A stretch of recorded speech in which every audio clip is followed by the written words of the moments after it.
ఆంధ్ర రాష్ట్రంలో డిఎస్సి పేరిట mega DSC కాదు, ఇది దగా డిఎస్సి అని చెప్పేసి వైసీపీ నేతలు మొత్తం అన్ని జిల్లాల వారీగా కూడా నిరసన వ్యక్తం చేయడం జరిగింది. అయితే కొన్ని ఆరోపణలు వచ్చిన నేపథ్యంలో మనతో పాటు అయితే ఉన్నారు టీడీపీ నుంచి నేషనల్ స్పోక్స్ పర్సన్ జోష్నా తిరునాగర్ గారు. ఆవిడతో మాట్లాడే ప్రయత్నం చేద్దాం. అలాగే ఇటు సోషల్ మీడియా పేజెస్ కూడా కొన్ని ఎత్తివేశారు అని చెప్పేసి తీవ్ర ఆరోపణలు చేస్తున్నారు. ఈ రోజు ప్రత్యేకంగా ప్రెస్ మీట్ కూడా పెట్టడం జరిగింది దాని మీద. మేడం నమస్తే. మేడం నమస్తే అమ్మా. ఎలా ఉన్నారు? మేము బాగున్నాం. రైట్. సో ఇది మెగా డిఎస్సి కాదు, దగా డిఎస్సి. డిఎస్సి పేరిట భారీ అక్రమాలు జరిగాయి అని చెప్పేసి ఇటు వైఎస్ జగన్మోహన్ రెడ్డి గారు అండ్ వైసీపీ కార్యకర్తలు అంతా కూడా, నాయకులంతా కూడా ఆంధ్ర రాష్ట్ర వ్యాప్తంగా ఇటు నిరసనలు వ్యక్తం చేయడం జరిగింది. ఏం చెప్తారు? దగా చేయడం అలవాటైనటువంటి వాడు ఎప్పుడైతే దగా జరగలేదో జరిగింది జరిగింది జరిగింది అని చెప్పి ఒక ఫాల్స్ ప్రొపగాండా చేస్తూనే ఉంటాడు. వాళ్ళకి ఏం అలవాటు, వాళ్ళు ఉన్నంతసేపు కూడా అంతకుముందు 2006లో వాళ్ళ నాన్నగారు ముఖ్యమంత్రిగా ఉన్నప్పుడు పెట్టినటువంటి డిఎస్సి ఏది తీసుకున్నా సరే వాళ్ళకి అందులో అక్రమాలు చేయడం అలవాటు, ఏమంటారు అంటే దొంగతనాలు చేయడం అలవాటు అందులో.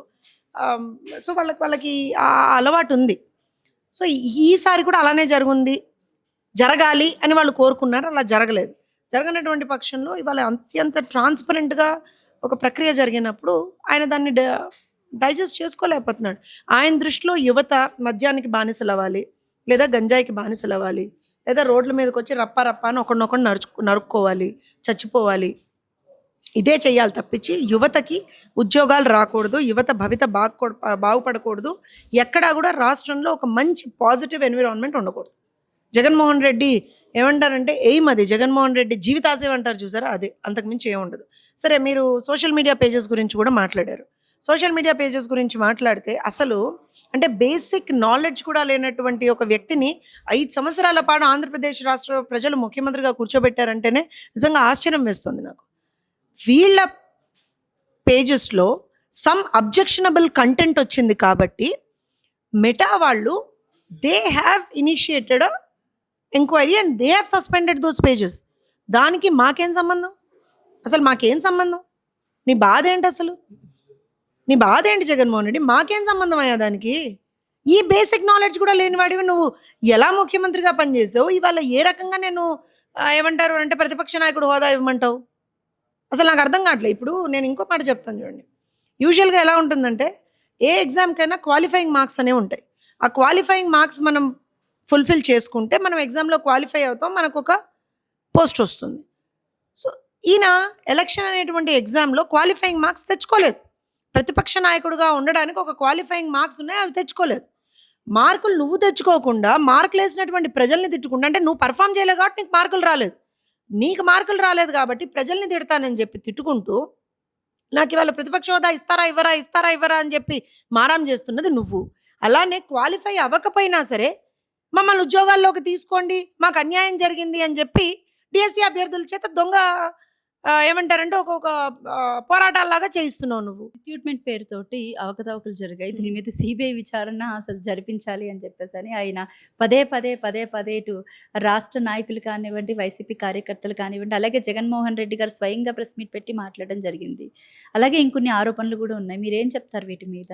అబ్సల్యూట్ నాన్ సెన్స్ అంటాను. జగన్మోహన్ రెడ్డి గారికి ఏమాత్రం కూడా రాష్ట్రం బాగుపడడం ఇష్టం లేదు కాబట్టి అత్యంత పారదర్శకంగా జరిగినటువంటి ఒక ప్రక్రియ మీద బురద జల్లుతున్నారు. అది కూడా 1 సంవత్సరం తర్వాత. ఇన్ని రోజులు కుంభకర్ణుడిలాగా నిద్రపోయి ఇప్పుడు కళ్ళు పెట్టేమని తెరుచుకొని జగన్మోహన్ రెడ్డికి ఇవాళ చెయ్యో అందులో అవినీతి జరిగిపోయింది. ఏం జరిగిందే అవినీతి? అందులో ట్రాన్స్పరెంట్గా ప్రతిదీ ఉంది, బయట పెడుతున్నావు. నువ్వు చేసిన ప్రతి ఆరోపణకి మేము ఆన్సర్ చేస్తున్నాం. మేం కాదు, అధికారులు వచ్చి ఆన్సర్ చేశారు కదా. So Jaganmohan Reddy is in that desperation అమ్మా. డెస్పరేషన్ అని ఎలా అనుకుంటున్నారు? అంటే ప్రతిపక్ష పాత్ర వహిస్తున్నట్టే కనపడుతుంది కదా, జనాల్లోకి వెళ్ళడం కానివ్వండి. ఎక్కడ జనాల్లోకి వెళ్ళాడు, ఎక్కడ అసెంబ్లీకి వచ్చాడు, ఎక్కడ విషయాల మీద మాట్లాడుతున్నాడు? అసెంబ్లీకి రావాలంటే ప్రతిపక్ష హోదా ఇవ్వాలని చెప్పేసి ప్రభుత్వాన్ని అదేమన్నా చాక్లెటా, లేకపోతే బిస్కెటా, లేకపోతే ఏమన్నా హోటళ్లలో దొరికే బిర్యానీయా? సరే మీరు చెప్పండి, కాన్స్టిట్యూషన్ అంబేద్కర్ రాజ్యాంగం ప్రకారం ప్రతిపక్ష హోదా రావాలంటే ఎన్ని సీట్లు రావాలి చెప్పండి. అంటే నాకు వైసీపీ నాయకులు కొంతమంది అడిగారు, అదే చెప్తున్నాను. బేసిక్ గా ఎన్నైతే రావాలో వాళ్ళకి రాలేదు. సో మాకు నేను ఇందాక మీకు చెప్పింది అదే, క్వాలిఫైయింగ్ మార్క్స్ రాకుండా నన్ను ఎగ్జామ్ నేను పాస్ అయిపోయా నాకు సీట్ ఇచ్చేయండి అంటే ఏంటయ్యా ఇచ్చేది నీకు? నువ్వు ఫస్ట్ చదువుకొని ఎగ్జామ్ పాస్ అవ్వాలి కదా! అందుకే ప్రజలు అన్నారు పోనీ ఈసారన్నా బాగుపడతావు అని అంటే ఇంకా దరిద్రంగా చేసుకుంటున్నాడు. ఈసారి ఆ 11 కూడా రావు. అన్నీ పోయినట్టే. పులివెందులు కూడా పోయినట్టే ఈసారి. బేసిక్‌గా అంటే వైసీపీ పార్టీ అధికారంలో ఉన్నప్పుడు కూడా ఎక్కడ వాళ్ళ మీద అనుచిత వ్యాఖ్యలు చేసినటువంటి టీవీ5 కానీ, ఏబిఎన్ కానీ ఇలాంటి సంస్థల మీద చర్యలు తీసుకోలేదు. కానీ జస్ట్ మా వాళ్ళు ఏదో సోషల్ మీడియాలో పోస్టులు చేస్తే వెంటనే కేసులు పట్టించేసి పేజెస్‌ని సస్పెండ్ చేయించేయడం ఇది కరెక్ట్ కాదు. ప్రశ్నించే గొంతుకుల్ని అణిచివేస్తున్నారు అని చెప్పేసని ఆయన మాట్లాడడం జరిగింది. మీరు మీరు ఈ ప్రశ్న చదువుతున్నంత సేపు లేదా మీ ప్రశ్న అడుగుతున్నంత సేపు మీ మనసులో మీరు నవ్వుకుంటున్నారని నేను చాలా బలంగా విశ్వసిస్తున్నా. ఎందుకంటే మీ మొహం మీద ప్రాబ్లమ్ మీరు జర్నలిస్ట్ కాబట్టి చూపించకపోవచ్చు మీ నవ్వు గాని. మీరు అడుగుతున్న ప్రశ్న కూడా చాలా సిల్లీగా ఉందని చెప్పి మీరు అనుకుంటున్నారు. నిజమే అంటున్నానమ్మా. ఎందుకనంటే ఒక మాట చెప్తున్నాను. I'm sorry but the point is వాస్తవమే కదా! అంటే వాళ్ళు చేసిన వ్యాఖ్యలు మీ ముందు పెడుతున్నాను అంతే. వాళ్ళు చేసినటువంటి వ్యాఖ్యలు ఒక జర్నలిస్ట్‌గా మీరు అడుగుతున్నారు గానీ అవి ఎంత సిల్లీగా ఉన్నాయి అని అంటున్నా నేను. వాళ్ళు పెర్ఫార్మ్ చేయలేదు కాబట్టి వాళ్ళకి రాలేదు. ఇవాళ ఏమంటాడు? నేను ప్రతిపక్ష హోదా ఇస్తేనే నేను అసెంబ్లీకొస్తానంటే? మీకు తెలుసో తెలీదో సిపిఐ, సిపిఎం ఇలాంటి పార్టీలు ఇన్ని సంవత్సరాలుగా ఎక్కడెక్కడ రాష్ట్రాల్లో ఒక్కళ్ళున్నా సరే వెళ్తారు. ఎందుకు? నువ్వు వెళ్ళేది నీ కాన్స్టిట్యుయెన్సీ ప్రజల గొంతుకగా నిన్ను ప్రజలు ఎన్నుకున్నారు కాబట్టి నీ కాన్స్టిట్యుయెన్సీలో ఉన్నటువంటి సమస్యలు కావచ్చు ఏవైనా సరే చెప్పడానికి వాళ్ళ మీద వాటి మీద నువ్వు ఒక ఏమంటారంటే సపోర్ట్ ప్రభుత్వం నుంచి తీసుకోవడానికి నువ్వు వెళ్తావు కాన్స్టిట్యుయెన్సీకి. అదేమన్నా చాక్లెటా లేకపోతే రోడ్డు మీద దొరికేటువంటి ఒక బిస్కెటా లేకపోతే ఒక బిర్యానీయా లేకపోతే ఇంకోటా? లేదా మీ రోజా చేసేటువంటి రొయ్యల పులుసా? ఎట్టయ్యా? ఎట్టొస్తదయ్యా నీకు? ఎట్టొస్తది నీకు? నీకు వచ్చిన సీట్లు 11, నీకు రావాల్సినవి 20 పైన. ఎక్కడి నుంచి వస్తుంది నీకు? ఎక్కడి నుంచి వస్తుంది? చిన్నపిల్లవాడు కనుక నాకు చాక్లెట్ ఇస్తేనే నేను స్కూల్కి వెళ్తా లేదా నేను స్కూల్కి వెళ్ళను అన్నట్టు ఓ చేతులు కొట్టేసుకొని రోడ్డు మీద పడి ఏమంటారంటే మారాం చేసినట్టుగా నాకు నువ్వు ప్రత్యేక హోదా ఏమంటారంటే నాకు అదేంటది ప్రతిపక్ష హోదా ఇస్తేనే నేను అసెంబ్లీకి వస్తానంటే you're acting childish Jaganmohan Reddy garu. You have been the chief minister, you have been the opposition leader for the state. Don't act childish. Grow up. పెరగండి, బుర్ర పెంచుకోండి, జ్ఞానం తెచ్చుకోండి, కొంచెం హుందాగా బిహేవ్ చేయండి.